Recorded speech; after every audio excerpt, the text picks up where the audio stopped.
제목을 한번 따라 하실까요? 주와 같이 길 가는 것 즐거운 일 아닌가.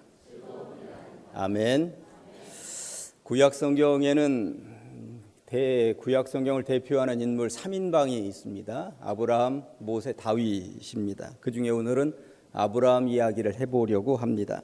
물론 해방자로 불리는 모세도 위대하고 한나라의 기초를 세우며 통치를 냈던 다윗도 위대하다 하겠습니다만 믿음의 조상이라 여겨지는 아브라함을 뛰어넘지는 못한다는 생각을 해보게 됩니다. 아브라함은 민족을 이끈 적도 없으며 한나라의 기초를 세우며 통치한 적도 없지만 전무후무한 믿음의 인물로 손꼽힙니다. 우리는 그를 일컬어 믿음의 조상이라고 열국의 아버지라고 이야기를 하는 것이죠. 그런 의미에서 오늘 이 자리에 있는 우리들에게 있어서도 믿음의 조상인 셈이며 믿음의 아버지인 셈이구나 하는 것입니다. 하나님께서 오늘 아브라함을 부르셨습니다. 너무나도 유명한 장면이죠. 이야기가 어떻게 전개되는지 이미 머릿속에 여러분들은 그려놓고 있을지도 모르겠다 하는 생각이 듭니다.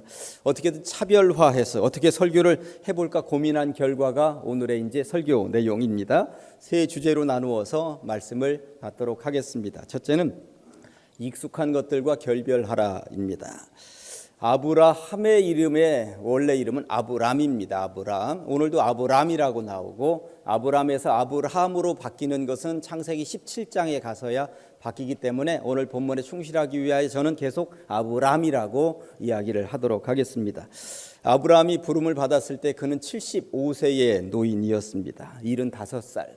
예나 지금이나 무언가를 새롭게 시도하기에는 조금 늦은 나이입니다. 물론 세상에서 불리는 노래 가운데는 내 나이가 어때서 사랑하기 딱 좋은 나이인데 이런 가사의 노래도 있긴 합니다만 아브라함의 나이 75세가 길 떠나기 딱 좋은 나이는 사실 아니었습니다. 그러기에는 사실 조금 늙은 감이 없지 않아 있는 것이죠. 전설에 의하면 아브라함의 아버지는 은으로 우상을 만들어서 파는 직업을 가지고 있었다고 전해지고 있습니다. 당시만 해도 이 우상을 만들어서 파는 그 업은 대박장사였습니다. 제가 간혹 말씀을 드렸습니다만 성경에 등장하는, 특별히 구약 성경에 등장하는 이 우상이라고 하는 것이 무슨 동학사에 있는 큰 불상 같은 것이라고 생각을 하면 이건 대단한 오해입니다. 구약 시대에 이 우상이라고 하는 것은 길어야 이 팔뚝 요만한 정도였고 아주 자그마하게 손에다가 들고 다니는 정도의 그런 정도였습니다. 무슨 액세서리 같은 정도였다고 보시면 되는 것입니다. 그런데 이 우상을 어디다 새겼냐면 나무에다 새기기도 하고 돌에다가 새기기도 했다라고 하는 것입니다. 나무나 돌에다 새긴다라고 하는 것은 이게 쉬운 일이 아닙니다. 여러분들에게 나무가 주어지고 여러분들에게 옥이 주어졌는데 거기다가 이름 새겨서 각자 도장 하나씩 해가지시오 그러면 자기 이름 새겨가지고 자기 도장 가질 사람 있습니까? 이게 뭔가 새기고 만든다고 하는 것, 특별히 나무나 돌에다가 뭔가 새기고 만든다고 하는 것은 굉장한 전문성을 요구하는 영역이었다라고 하는 것입니다. 그런 의미에서 아브람 시대에 이 아버지가 우상을 만들어서 팔았다라고 하는 것, 나무에도 새기고 돌에도 새기면서 사람들 손마다의 그 우상을 쥐어주게 했다라고 하는 것은 이건 정말 대박장사였구나라고 하는 것을 분명히 알게 되는 것입니다. 그런 의미에서 그 당시에 대단히 부유했겠구나 하는 것입니다. 더군다나 당시 아브라함이 살고 있던 지역은 문명의 4대의 발상지로 알려져 있던 메소포타미아 지역이었습니다. 강을 끼고 있었기 때문에 물이 많았고 덕분에 농사를 짓기 안성맞춤이었습니다. 그러다 보니 사람들이 그쪽으로 몰려들었고 문명이 발달하게 되었다고 하는 것이죠. 잘 살게 되면 잘 사는 대로, 못 살게 되면 못 사는 대로 사람들 마음속에 종교적인 심성은 자리매김하게 되어 있습니다. 아브라함의 아버지가 운영하는 우상가게는 덕분에 불황을 탈 겨를도 없었고 많은 돈을 벌었을 것이 분명하죠. 그 대업을 아마 아브라함도 이어받으면서 어릴 때부터 뭔가 새기는 데는 한 가지 기술이 있지 않았겠는가 하는 생각을 해보는 것입니다. 그러던 어느 날 하나님으로부터 명령이 떨어졌습니다. 떠나라 라고 하는 것이었습니다. 예화를 하나 들려드리려고 하는데 이 예화는 제가 말씀을 드렸던 기억이 있습니다. 1982년 미국에서 있었던 일입니다. 레리 월터스라고 하는 청년이 살고 있었어요. 이 청년의 꿈은 하늘 한번 날아보는 것이 꿈이었습니다. 고등학교를 졸업하고 공군에 입대를 했는데 시력이 좋지 않았어요. 공군 안에서 활동은 하는데 비행사 자격증을 딸 수가 없었습니다. 그러다 보니 이 공군에 가서 비행기를, 공군이라고 다 비행기 타는 건 아니더라고요. 새를 쫓다가 오는 사람도 있고 비행장 쓸다가만 오는 사람도 있고 뭐 이런 사람들이 있더라고요. 이 레리 월터스도 비행기 한번 타지 못하고 그냥 뒷정리만 하다가 제대를 하게 된 거예요. 그리고 트럭 운전기사를 하던 중에 어느 날 하늘을 날 수 있는 기가 막힌 생각을 가지게 되었습니다. 왜 내가 이 생각을 못했지? 헬륨 가스를 한 탱크 준비했습니다. 그리고 엄청나게 큰 풍선, 튼튼하고 큰 풍선 45개를 준비했습니다. 이 풍선은 최대로 헬륨 가스를 집어넣으면 하나당 1m 20cm 정도까지 불어나는 풍선이었습니다. 이게 45개가 하늘로 뜬다고 생각을 해보시기 바랍니다. 그리고 손에는 공기총 하나를, 미국은 뭐 총 살 수가 있으니까 공기총 하나를 구입을 했습니다. 나중에 하늘 구경 다 한 다음에 총으로 풍선 하나씩을 터뜨리면서 땅으로 내려올 생각을 했던 것입니다. 그리고 지상과 연결시켜 놓았던 끈을 축 끊고 하늘로 솟아 올랐습니다. 무려 3,300m까지 떠올랐다고 합니다. 하늘에 올라보니 너무 좋은 거예요. 땅 아래 풍경들, 평소에 볼 수 없었던 풍경들을 보면서 이리저리 돌아다녔습니다. 그런데 한참을 구경하고 내려올 생각을 하니 까마득합니다. 이쪽 풍선 터뜨리면 기우뚱할 것 같고 이쪽 풍선 터뜨리면 또 기우뚱할 것 같고 이러다가 떨어져서 죽는 것은 아니겠는가. 차마 총을 쏘지 못하고 하늘을 무려 14시간이나 뱅글뱅글 돌아다니고 있었다고 하는 것입니다. 항공기 한 대가 지나가다가 공중에 떠 있는 이 풍선, 레리의 풍선을 보게 되었습니다. 비행사는 무릎에 총을 올려놓은 채 공중을 떠다니는 사람이 있습니다. 관제탑에 보고를 했고 해군은 헬리콥터를 띄웠고 간신히 그를 끄집어 내렸습니다. 내려왔더니 방송 기자들이 구름대처럼 아래에서 기다리고 있는 거예요. 한 기자가 레리에게 마이크를 들이댔습니다. 왜 이런 일을 하게 되셨습니까? 레리가 이렇게 대답을 했다고 하는 것입니다. 사람이 그저 그렇게 앉아서 뭉구적거리고 살 수만은 없잖아요. 이런 대답이었다고 합니다. 사람이 그저 그렇게 앉아서 뭉구적거리고 살 수만은 없잖아요. 이 대답은 얼마나 멋진 대답인가. 그러면서 이 대답은 우리 성도들에게 하나님께서 원하시는 대답이겠구나 하는 생각을 해보았습니다. 실제적으로 하나님은 그저 그렇게 앉아서 뭉구적거리며 살기를 원했던 사람들을 부르셔서 크게 사용하셨습니다.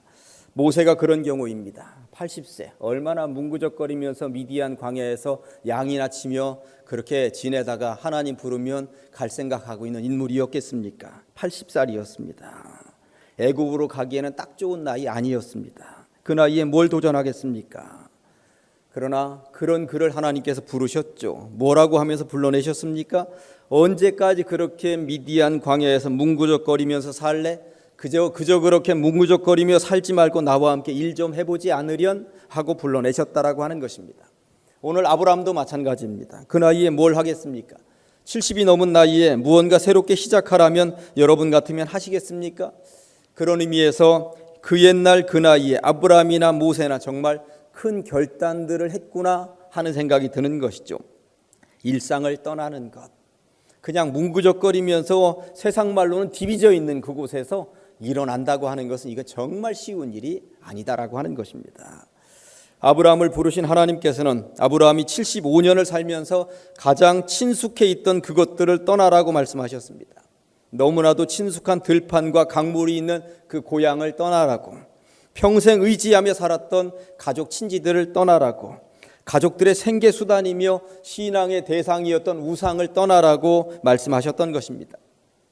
당시의 고향을 떠난다라고 하는 것은 집 떠나면 고생이라고 하는 말입니다. 가족 친지들을 떠난다라고 하는 것도 낯설은 곳으로 간다고 하는 것은 너무나도 위험한 시대였습니다. 더군다나 가족을 먹여 살리던 이 우상 아닙니까? 아버지로부터 가업을 이어받으면 나도 그냥 태평세월 하면서 그냥 떵떵거리면서 호의호식하면서 살 수 있을 텐데 그 우상을 떠나라고 하는 일, 이것도 정말 쉬운 일이 아니었다고 하는 것입니다. 그러나 아브라함은 떠났다고 성경이 말씀하고 있습니다. 무언가를 떠나라. 이 말은 다른 말로 하면 익숙한 것들과 결별하라, 이런 말이 아닐까요? 익숙한 것들과 결별하라. 가만히 보니 성경은 익숙한 것들과 결별한 사람들의 이야기로 꽉 차 있습니다. 아브라함이 그랬으며 모세가 그랬다는 것이죠. 430년 동안이나 뭉구적거리면서 애굽 땅에 그대로 거기에 익숙해 있었던 그 사람들, 애굽 땅을 떠나라고 하나님께서는 말씀하셨습니다. 이사야도 예레미야도 아모스도 그렇게 익숙해져 있던 것들과 결별하라고 주님께서 불러내셨죠. 신약으로 오면 예수님께서 베드로나 요한이나 야고보나 마태나 그렇게 익숙해져 있었던 그 현장으로부터 떠나라고 하면서 불러내셨다라고 하는 것입니다. 2020년도 그동안 내 인생 살면서 수십 년 동안 익숙해졌던 것들, 좀 그러한 것들, 그것은 오히려 나를 망가뜨리고 있는 것은 아닌가 하는 생각이 들면서 결별해 보시면 어떨까 하는 생각이 드는 것입니다. 예배 드릴 때 한 칸씩이라도 앞으로 전진해 보면 어떨까, 익숙해져 있었던 그 자리로부터 전진해 보면 어떨까 하는 생각도 들고요. 익숙한 이불을 걷어내 보시고, 익숙한 잠을 몰아내 보시고, 익숙한 TV와도 결별해 보시면 어떨까요? 그동안 전혀 익숙해져 있지 않던 성경책을 잡으시고, 익숙해져 있지 않던 새벽과도 잡으시고, 수요기도의 인원이 요즘 2자리에서 3자리로 늘어난 것 아십니까? 한 서너 주 전부터 2자리에서 3자리로 늘어났어요. 저는 얼마나 신이 나 있는지 모릅니다. 이 3자리에서 떨어지지 않기 위해서 더 열심히 말씀 준비해야 되겠다 하는 생각이 들어요. 그런데 이 수요일 저녁에 TV하고 익숙해져 있던 성도들이 TV를 떠나서 교회로 와야 되겠구나 하는 생각이 드는 것 아니겠습니까? 너무나도 익숙해져 있던 것들과의 결별이 때로는 주님께서 진정으로 원하시는 삶이구나 하는 생각을 해볼 때 이게 얼마나 복되고 아름다운 신앙적인 변화일 것인가. 아브라함은 그렇게 지난 75년 동안이나 머물렀던 익숙한 고향을 떠나기로 결정한 순간부터 믿음의 조상이 될 수 있는 기초를 마련했구나, 자격을 얻었구나 하는 생각이 드는 것이죠. 신앙의 넓이와 깊이는 익숙한 것들과 결별을 단호하게 결단하지 않는 한 절대 내 것이 될 수 없다라고 하는 사실을 인식하시면서 나를 망가뜨리는 익숙한 것들과 결별하는 그러한 결단들이 있는 2020년도 초반이 될 수 있으시기를 주님의 이름으로 간절히 축원합니다. 안 하겠다는 거죠? 아멘들을 안 하시네. 축원합니다.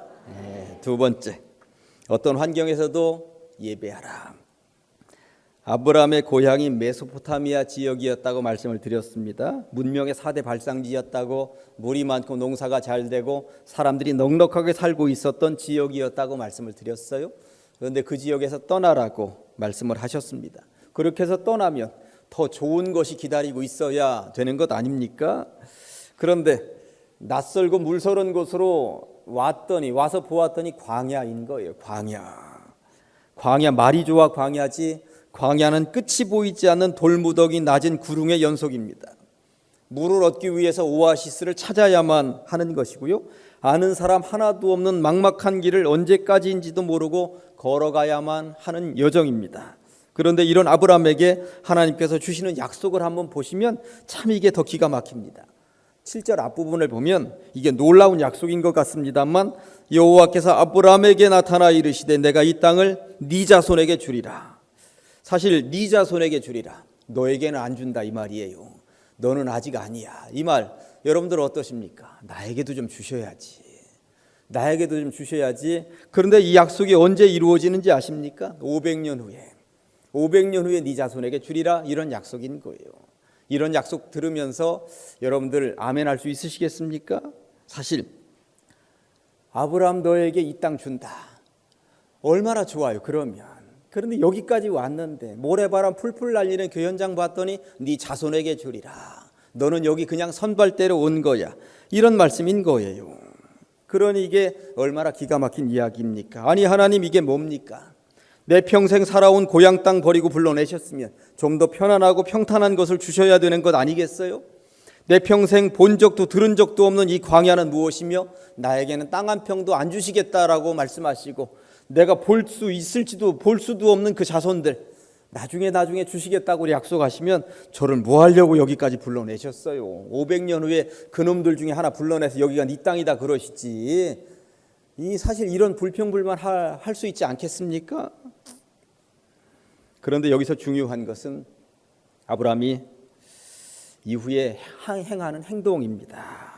아브라함이 어떻게 했는지 아십니까? 7절 중간에 보니까 자기에게 나타나신 여호와께 그가 그곳에서 제단을 쌓고, 8절입니다. 거기서 베델 동쪽 산으로 옮겨 장막을 치니 서쪽은 베델이요 동쪽은 아이라. 그가 그곳에서 여호와께 제단을 쌓았다고 말씀하고 있습니다. 가는 곳곳마다 제단을 쌓았다고 하는 것입니다. 원래 살고 있던 땅보다도 척박한 땅이고, 원래 떵떵거리며 부유하게 살고 있었던 그 현장을 버리고 척박한 곳으로 왔는데, 눈에 보이는 것은 정말 좋은 것이 하나도 없는데, 그 가는 곳곳마다 아브라함이 제단을 쌓았다고 성경이 말씀하고 있습니다. 제단이 무엇입니까? 오늘날 우리들의 말로 하면 예배 드렸다는 이야기인 것입니다. 예배를 드렸다라고 하는 말은 무엇입니까? 감사했다라고 하는 말입니다. 현재 아브라함의 상황이 세상적인 시각으로는 감사할 일이 하나도 없음에도 불구하고 그는 감사를 놓치지 않았다고 하는 것이죠. 비록 내 후손들에게 주시겠다고 약속하시지만 이것을 나를 통하여 이루어가기를 원하시는 하나님 앞에 감사했다고 성경이 말씀하고 있는 것이죠. 부디 비읍기는 어떤 상황과 처지에서도 감사로 예배할 수 있는 여러분들 다 되시기를 주님의 이름으로 간절히 축원합니다. 마지막 하나 더, 세 번째, 주님의 이름을 찬송하라. 오늘 아브라함이 어떤 환경에서든지 하나님 앞에 예배를 드리면서 그 마음이 어땠는지 아십니까? 8절 끝부분에 보면 여호와의 이름을 부르더니 이렇게 되어 있습니다. 여호와의 이름을 부르더니 하나님의 이름을 불렀습니다. 하나님 의지하며 살겠습니다. 하나님의 이름만을 높여드리는 인생을 살겠습니다. 하나님 앞에 부끄럽지 않은 인생을 살겠습니다. 그런 의미를 담아서 찬송했다는 것입니다. 찬송했다는 것. 모든 상황 속에서라는 찬양이 있습니다. 모든 상황 속에서 주를 찬양할지라. 주는 너의 큰 상급 큰 도움이시라. 주의 얼굴 구할 때 주의 영을 부으사 그의 크신 사랑 안에서 주를 보게 하소서. 모래바람 풀풀 날리는 그 광야에서 아브라함은 하나님께 예배하며 그의 이름을 높여드리며 오직 주만 바라보며 살기로 결단을 내렸다는 것이죠. 그러면서 제가 한 가지 상상력을 동원해 본 거예요. 아브라함을 따라 나선 사람들이 지금 꽤 있어요. 부인만 따라 나선 것이 아니에요. 롯의 가족들도 따라 나섰고 수하에 부리고 있었던 종들도 따라 나섰다고 오늘 성경이 말씀하고 있습니다. 그들에게 이 아브라함이 얼굴 면이 서겠는가 하는 생각을 해보았습니다. 야, 가자. 하나님이 좋은 땅 주신다는데 한번 가자. 그래 따라와 보니까 고생해서 왔는데 모래바람 풀풀 날리는 곳이야. 광야예요. 척박한 곳이에요. 아니 이게 뭡니까? 전보다 더 좋은 땅이 기다리고 있는 것 아니었네요. 사람들이 불평불만 입이 막 이렇게 퉁 튕겨져 나와 있을 것 같다는 생각이 들지 않습니까? 이해 불가능의 상황이었습니다. 아브라함 혼자라면 이겨낼 수 있을진데 수하에 부리고 있는 가족들, 종들, 그들을 어떻게 설득할 것인가? 이거 쉽지 않은 상황이었겠구나 하는 생각이 드는 것입니다. 아브라함을 향하여서 원망을 쏟아냈을지도 모르겠다는 생각을 해보았습니다. 미국의 교육학자 가운데 레오 보스카글리아라고 하는 분이 살며 사랑하며 배우며라는 책을 썼습니다. 이 책에는 이 저자가 어린 시절 경험했던 어머니에 대한 기억을 담고 있어요. 집이 부유하지 않았습니다. 하루 벌어 하루 먹고 살던 시절, 아버지가 그나마 열심히 일해가지고 가지고 오면 그것 가지고 근근히 먹고 살던 가정 형편이었습니다. 아버지가 어느 날 집으로 들어왔는데 심각한 말씀을 하십니다. 동업자가 공금을 가지고 달아나는 바람에 우리 집안 이제 빈털터리가 되었소. 참으로 심각한 상황이었습니다. 어떻게 먹고 살아야 할 것인지 막막했죠. 그런데 그날 저녁에 이 저자의 어머니는 화려한 만찬을 고이고이 싸두었던 양고기도 끄집어냈고 파스타도 끄집어냈고 듣도 보도 못한 요리들을 계속 만들어내더라고 하는 거예요. 가족들이 깜짝 놀랐습니다. 왜냐하면 지금은 모든 가족들이 머리를 맞대고 어떻게 하면 돈을 마련할 것인가, 어떻게 하면 그 동업자 그놈을 잡을 것인가, 이것을 논의해야 하는 상황이었습니다. 그런데 어머니는 이 상황에 전혀 어울리지 않는 만찬을 지금 준비하고 계셨기 때문입니다. 아버지가 미쳤군, 당신 미쳤어, 이게 뭐하는 짓이야 소리를 퉁명스럽게 했습니다. 그랬더니 그 어머니가 이렇게 말씀하셨더랍니다. 기쁨은 나중이 아니라 지금 즐겨야 하는 거예요. 지금은 우리가 행복해야 할 시간이에요. 입 다물고 즐기기나 하세요 했었던 그 어머니의 음성이 지금도 살아서 생생하게 들려오는 것 같다고 저자가 말을 하고 있었습니다. 수십 년 전의 이야기입니다만 저자는 그것을 밝혀내면서 살아갈 때에 상황과 처지가 중요한 것이 아니라 어느 상황과 처지이든지 내가 기쁨을 회복하면서 축제를 만들어갈 수 있다면 그게 인생의 최고의 행복이라고 저자는 적어놓고 있었습니다. 그 어머니 덕분에 아버지도 다시 일어났고 자녀들도 다시금 일어날 수 있는 힘을 얻었다고 저자는 기록해놓고 있는 것입니다. 아브라함의 상황은 불평과 불만으로 가득 차서 입이 퉁퉁 불어 있어야만 하는 상황이었습니다. 그 먼 길을 달려서 여기까지 왔는데 부름받아 나선 이 몸 어디든지 가오리라 하면서 무조건 믿고 달려왔는데 텅텅 비어있는 들판은 곡식 하나 내놓을 생각이 없고 물 한 방울 솟아날 가능성이 전혀 없어 보였습니다. 더군다나 아브라함에게는 땅 한 평도 주실 의향이 전혀 없다는 것입니다. 500년 후에 그 후손들에게나 주시겠다라고 하는 것입니다. 아내 사레, 조카 롯, 종놈들이 쳐다보는 눈빛이 달라졌습니다. 그런데 아브라함은 전혀 기가 죽지 않았습니다. 이런 상황을 축제로 만드는 법을 그는 알고 있었던 것이죠. 제단을 쌓았습니다. 감사의 예배를 드립니다. 여호와의 이름을 높여드립니다. 하나님 찬양 받으소서 하면서 노래했다고 성경이 말씀하고 있는 것이죠. 허벌판 그 들판에서 그는 최고의 축제를 벌일 줄 알았었던 믿음의 사람이었구나 하는 생각이 드는 것입니다. 그렇다면 아브라함이 무슨 찬송을 불렀을까? 여호와의 이름을 부르며 무슨 찬송을 불렀을까? 제가 볼 때 아브라함은 주와 같이 길 가는 것 즐거운 일 아닌가, 이 찬송을 불렀겠구나 하는 생각이 드는 것입니다. 세상 그 어느 것보다도 이런 허허벌판이고 척박한 땅이고 그렇지만 주님 손 붙잡고 걸어가는 것, 이것만이 최고의 행복이라고 노래하고 있었던 것은 아니겠는가 하는 생각이 드는 것이죠. 너무나도 익숙한 고향과 친지들 그리고 우상과 결별했지만 허벌판 모래발만 풀풀 날리는 곳에 서 있는 신세이긴 하지만 그래도 나의 제사를 받아주시는 분 계시고 여기까지 내 손을 잡아서 동행해 주시는 분 계시니 이보다 더 즐거운 일이 어디에 있겠는가 하면서 아브라함은 주와 같이 길 가는 것 즐거운 일 아닌가 이렇게 노래했겠구나 하는 생각이 드는 것입니다. 저는 오늘 본문 중에서 가장 중요한 말씀 하나를 꼽으라면 4절입니다. 4절. 이에 아브라함이, 그러니까 워낙 좋은 곳 결별해라, 떠나라.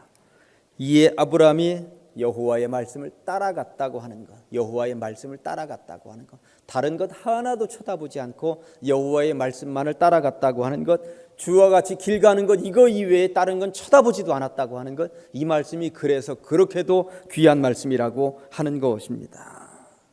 이제까지는 육신의 아버지, 돈 많이 버는 육신의 아버지, 우상 만드는 육신의 아버지 여기 따르고 살았던 인생이었습니다만 이제부터는 하늘 아버지만을 따르겠다고 방향 전환을 지금 하고 있는 것입니다. 그러니 주와 같이 길 가는 것 흥얼거릴 수밖에 없는 것 아니겠습니까? 여기에 아브라함의 위대성이 있다 하겠습니다. 이 노래가 아브라함을 아브라함 만들게 했던 것 아닐까요? 이제 말씀을 정리해 봅니다. 때로 막막하고 답이 보이지 않을 때가 있죠.